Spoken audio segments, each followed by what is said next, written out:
I'm Lydia Moore, 35 years old, and perhaps the most painful thing I've ever carried wasn't what strangers said about me, but what my father never did.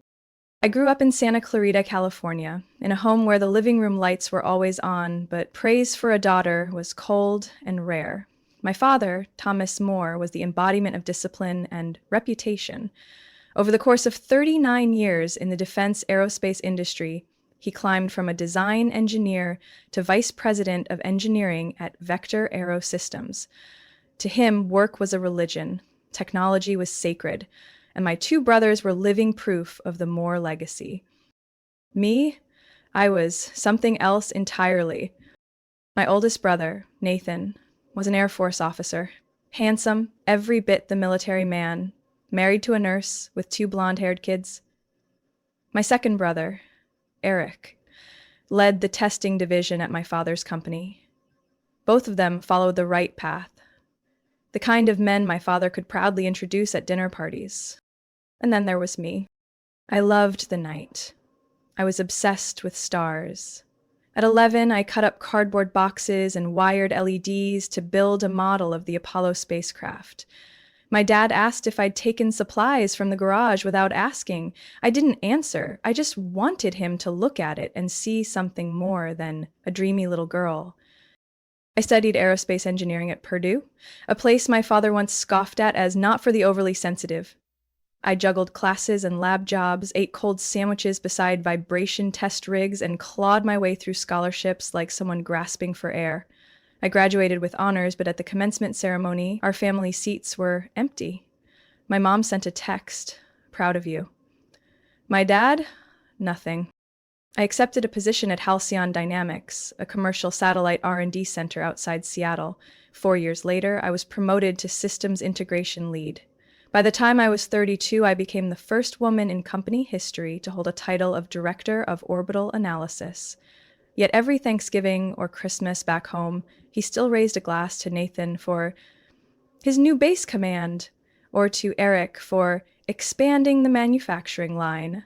As for me, Lydia does something with machines in a lab. They say the need for parental validation fades with time. That's wrong. It doesn't fade, it calluses, like your palms after pushing on a door that never opens. Sometimes I wondered if things would have been different if I'd been born a boy. I didn't need him to fall on his knees. I just wanted, just once, for him to look me in the eye and say, "I'm proud of you." But no, I was always too different, too emotional, not cut out for real engineering. Once, I told him I'd been invited to speak at a space technology conference in San Francisco. He shrugged. Must be one of those inspirational panels. I gave a half smile. I was the keynote speaker. In recent years, I'd let the hope die down, but deep inside, a quiet corner refused to go dark. And that part of me couldn't ignore the invitation to his retirement gala, an opulent evening at the Grand Meridian Hotel, with farewell speeches, career highlights, and champagne under chandeliers. I wrestled with it for days, held the envelope over the trash more than once. But I ended up opening the drawer by my bed instead, the one where I kept an old photo, a picture I'd held onto for over 20 years, the only photo where he had truly smiled at me.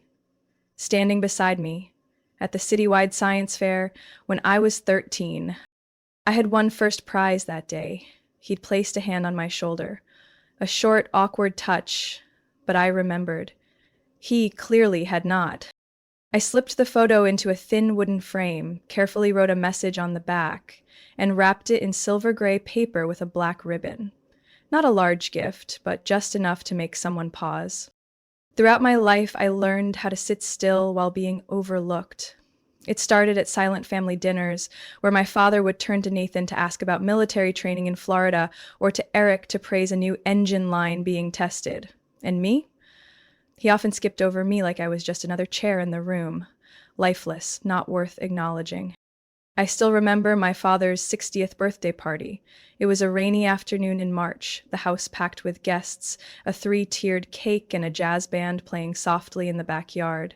When he stood to raise a glass and thank everyone, he looked around and began naming each family member. Nathan, my eldest son, carrying on our tradition of service to the country. Applause. Eric, the one who turned my garage into an engine lab, now running the testing division. More applause. Then he paused, looked at me, and said, And Lydia?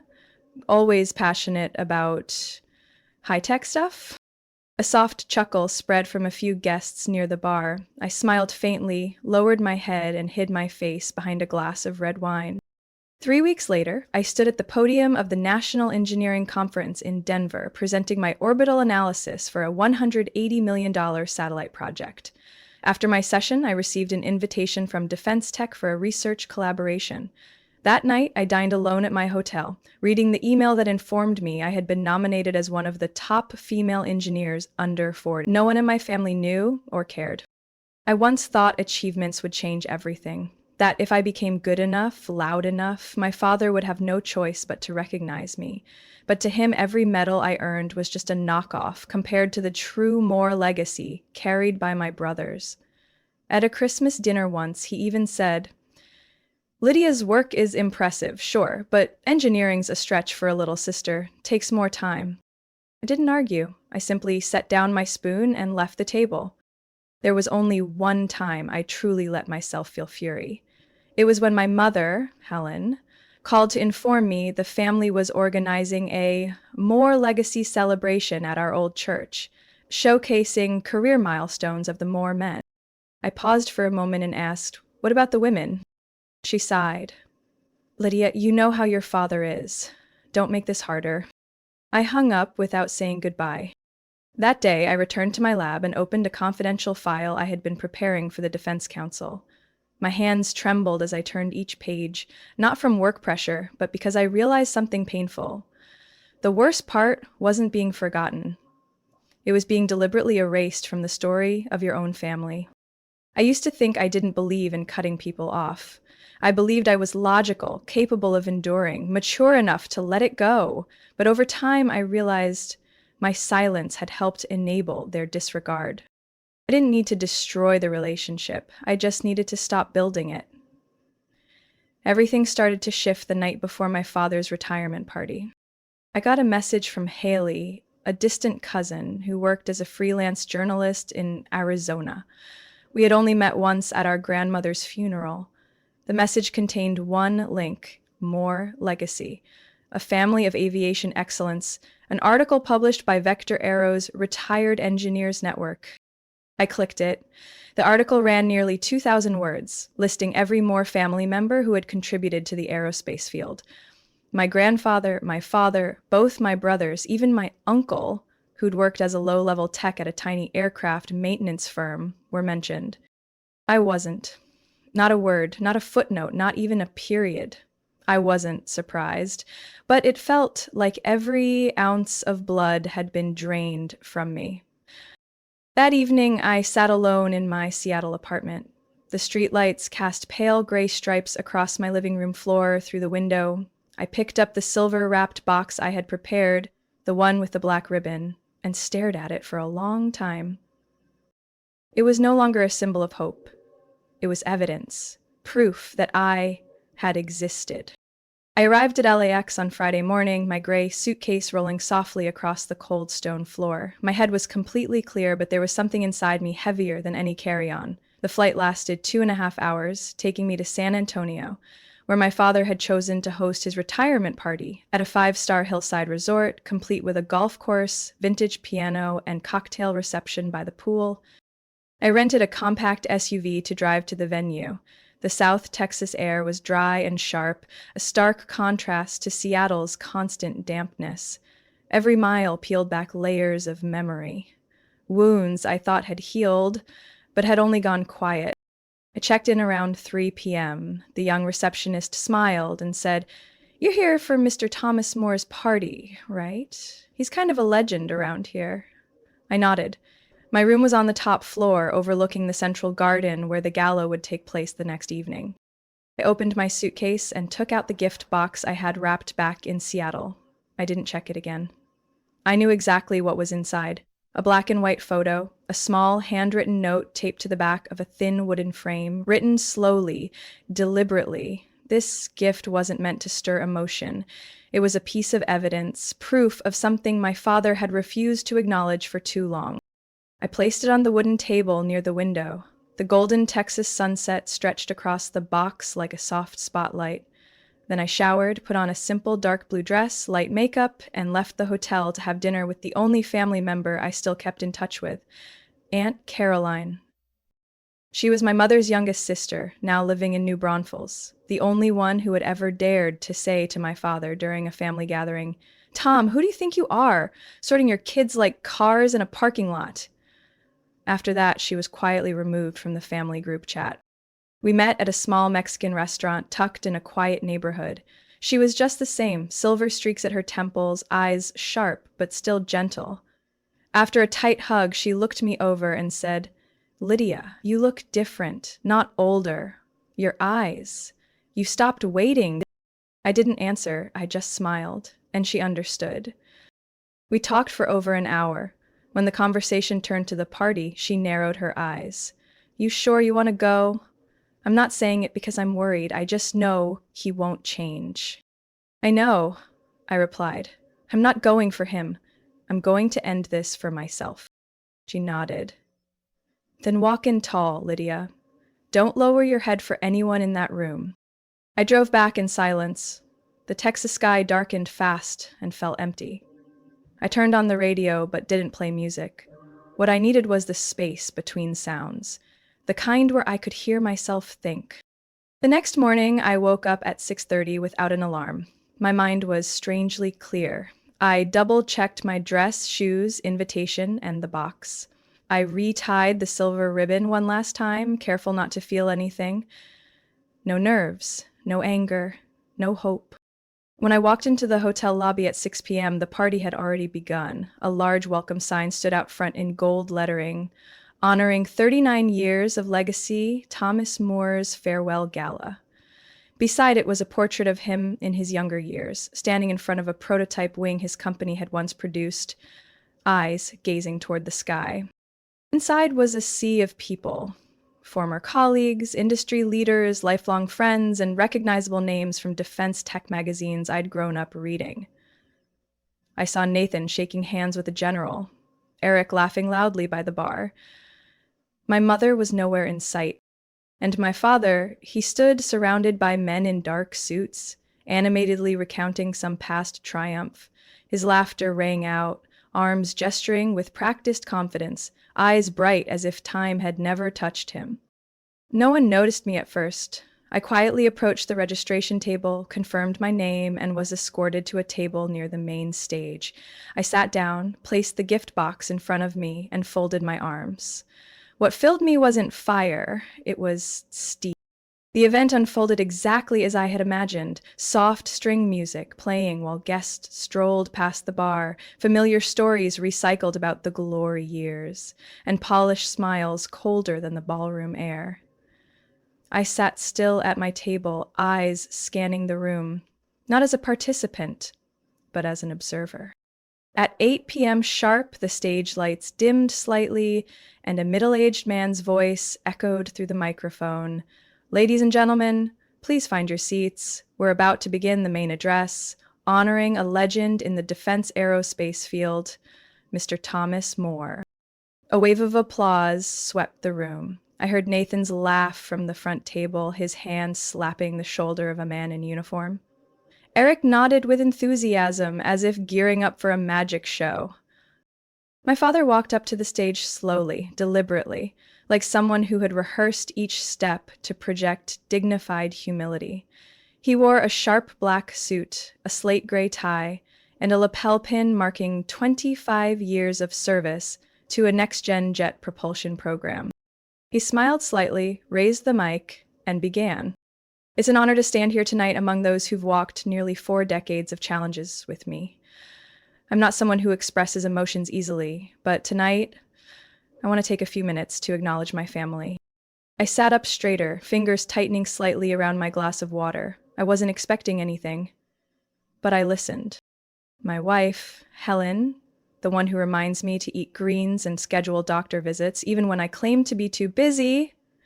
Without her, I wouldn't have lasted this long. Soft laughter rippled through the crowd. I hadn't seen my mother, but I knew she was somewhere in the shadowy rows of guests. And my two sons, Nathan and Eric. He paused. The spotlight gently found their faces, beaming with pride.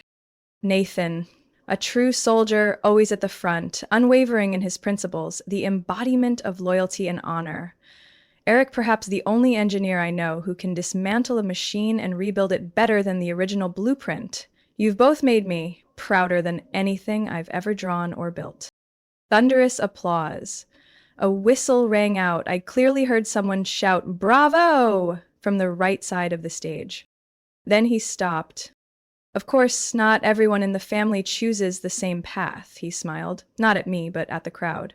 Some are born to go far, in a more abstract sense. A light wave of laughter, like chairs scraping against marble, swept across the ballroom. A few eyes flicked toward me. No one said my name. They didn't have to. He continued, "To me, family is legacy, a chain of discipline, effort, and direction. Not everyone fits into that model, and that's okay. Each person has their role." Role. The word hit my chest like cold steel. I had thought I could sit through it, hear his words without feeling. I was wrong. It wasn't because he lied, it was because he told the truth, in the most ruthless way. I didn't belong. I set my glass down and rose slowly. Eyes followed me as I walked toward the stage. Not to step up, but to stop at the first stair. The silver gift box was steady in my hands. The stage lights hit the wrapping, casting a cold gleam across my face. I looked up at him. "Happy retirement, Dad," I said, my voice calm like greeting a stranger in an elevator. "From someone who went too far to turn back." I extended the box. He looked down, stunned for a moment. Then he reached for it, his lips twitching like he wanted to say something, but no words came.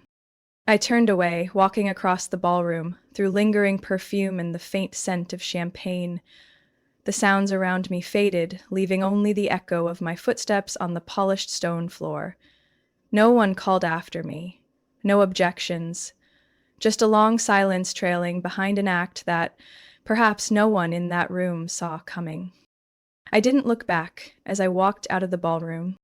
The hotel hallway stretched out like a runway under soft light. Every step away from that stage was a step away from the years I'd spent waiting. I didn't feel proud. I didn't feel triumphant. I just felt quiet. A kind of quiet I'd never known. Not from the absence of voices, but because, for once, I no longer had to scream to be heard. Back in my room, I locked the door and left the lights off. My navy meal dress slipped off and pooled at my feet like a shell I had just shed. I stood in front of the mirror for a long time, hair still up, eyeliner sharp, but my eyes held no fire, no tears either. The phone buzzed, a message from Mom.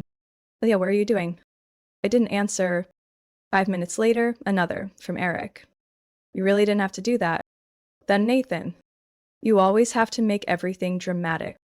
I switched to silent mode, slid the phone into the nightstand drawer like dropping a stone into a deep well.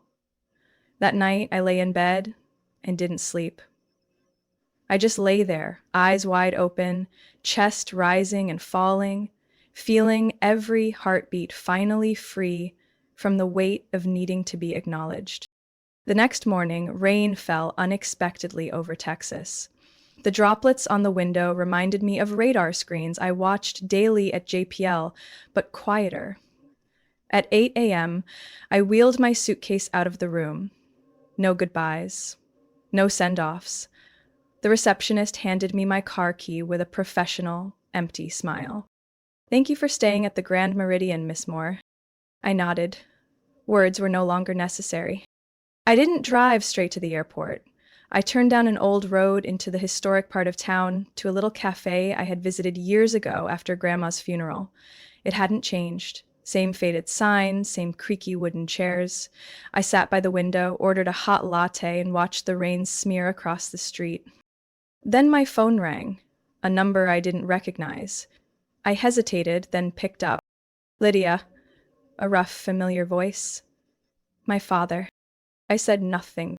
Yesterday, when you handed me that box, you knew people were watching. Was that to humiliate me?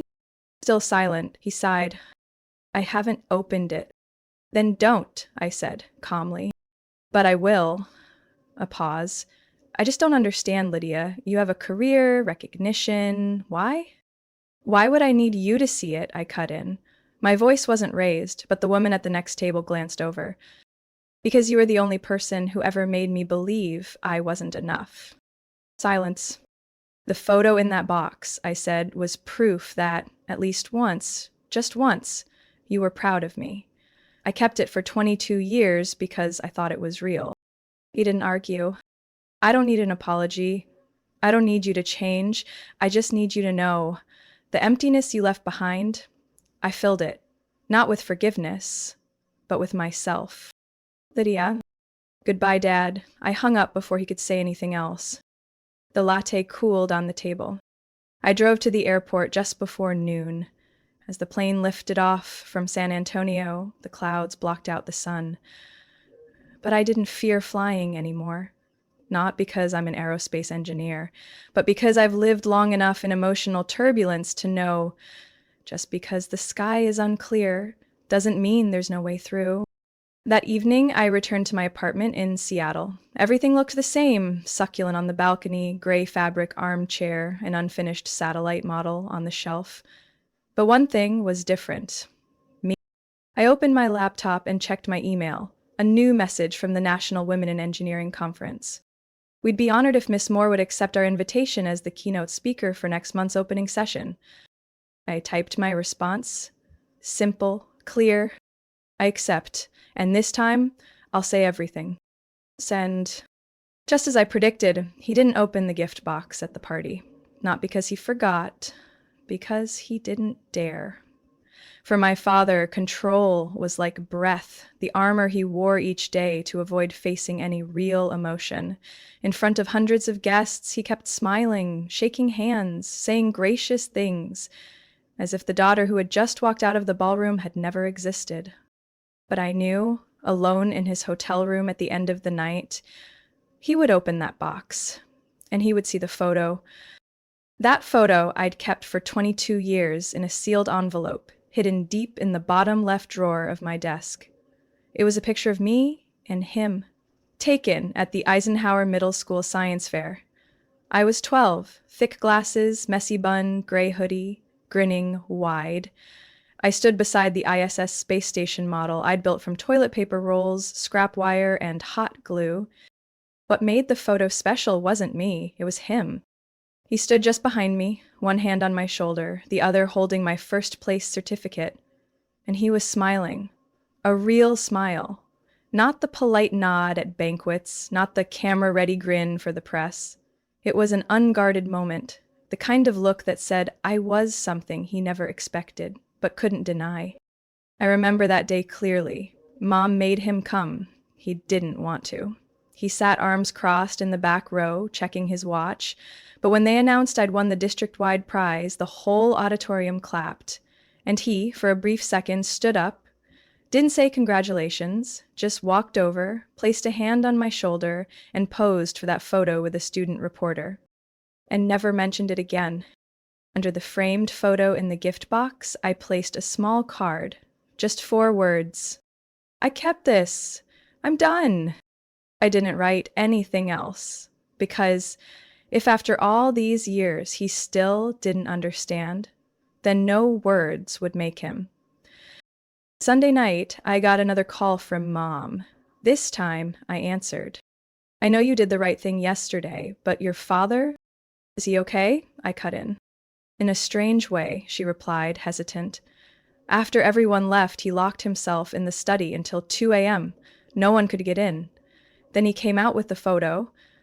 didn't say anything, just placed it on the center shelf in the living room. I said nothing. I've never seen him display anything of yours before, she added. I think, he remembered. I leaned back in my chair, eyes on the ceiling. It doesn't matter anymore, Mom. A long pause. I'm sorry I didn't step in sooner, she whispered. I know you love me, I said. But now, I need you to know, I love myself too. I didn't want to be angry at her. She was just a product of a system she was never taught to challenge. But I no longer had the strength to explain on anyone's behalf. That night, I pulled out the identical photo I had given him, the extra copy I printed at 16, and placed it back on my desk. Not to remember, but to see clearly. I had once been a girl who dared to dream, and she deserved to be seen, even if no one ever did. The next morning, as I prepared my keynote for the upcoming conference, an email popped up in the corner of my screen from thomas.moore@vecteraarrow.com. Subject, no subject. That photo, I remember that day. I just couldn't keep it, because it scared me. Scared me that if I felt proud of you, then everything I believed before was wrong. I'm not writing this to justify anything. Just to let you know, you were right and I was wrong. No signature, no closing, that was it. I read it twice. Not to confirm regret, just to make sure I wasn't imagining it. I didn't reply. Because when someone has once made you believe your worth was conditional, silence sometimes is the only thing they're forced to hear. 2 days later, while I was in the lab checking data for the new satellite test, my phone buzzed. On the screen was a name I didn't expect to see again so soon. Thomas Moore. I hesitated, then picked up. Lydia. I hear. Silence. I could hear heavy breathing, the quiet creak of leather shifting. Then he spoke. Deeper, slower. I don't know where to begin. But I think I owe you something. I leaned against the edge of the table, phone still to my ear. I didn't call to collect, I said softly. I know. But I need to say this. He paused. I opened the photo, and I remember more than you think. I closed my eyes. That day, I really was proud. So proud. But I was afraid. Afraid you wouldn't be like me. Afraid that my belief in order, discipline, and direction would be thrown off because you were different. I swallowed. Because I'm a girl? You didn't deny it. Maybe partly, but not just that. You didn't seek approval. You challenged things. You pushed against molds. Every time you succeeded, I felt threatened because I didn't understand how you did it. He took a deep breath. And instead of learning, I chose to ignore it. That was my failure. I turned toward the window. Seattle sunlight lit up my desk, reflecting off the satellite model like the glow of a distant planet. I didn't need you to admire me. I just needed you to see me, I said. Voice steady, not angry, just plain truth. But you refused, year after year. I know. And I want to tell you something honest. You remind me of your grandfather. I frowned. You mean Everett? Yes. He never acknowledged me either. Said I was blind for chasing technology, for leaving the farm to study mechanics. He told me I wasn't a real man if I couldn't plow a field. I went quiet. I swore I'd never do the same, he continued, and yet I became just like him. For the first time in my life, I heard him look into his past. No defenses, no excuses. I thought you were a complex equation, but the truth is, you were just you, and I didn't bother to learn how to be a father to a child like that. A strange feeling rose in my throat. Not tears, something lighter, as if a stone long lodged there was melting. I didn't forgive him right away, but I didn't hang up. I'll be speaking at the National Engineering Conference next month, I said. Keynote! I know, he answered, quicker than I expected. I saw the announcement. If you don't mind, I'd like to come. I didn't answer immediately. No need to go on stage. No need for anyone to know I'm there. I just want to hear you speak, for real, for the first time. I looked at the floor, then toward the door. Tickets aren't free, I said, trying to joke. I'll pay, he replied with a quiet chuckle, a sound unfamiliar but not unwelcome. After the call, I sat for a few minutes, phone still in hand, unsure how to name the feeling.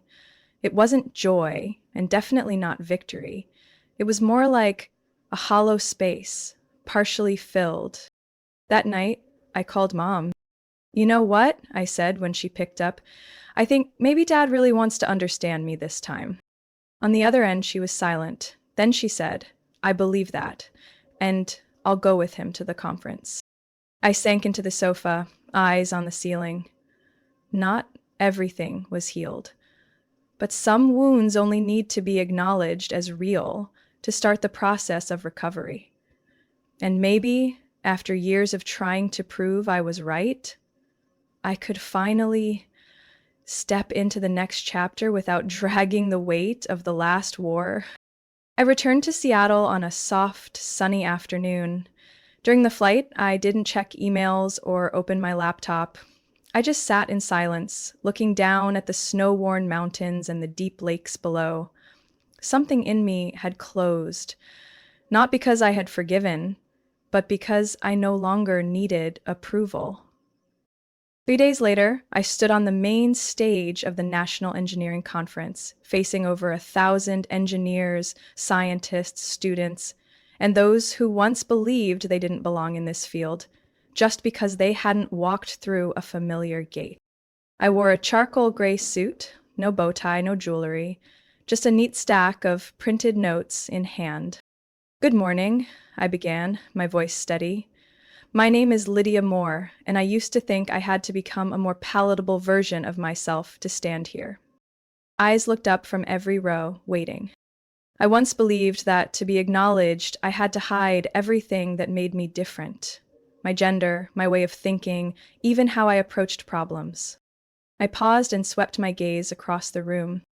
But after more than 10 years in aerospace and defense, I've learned the opposite. What makes you different is exactly why you need to be heard.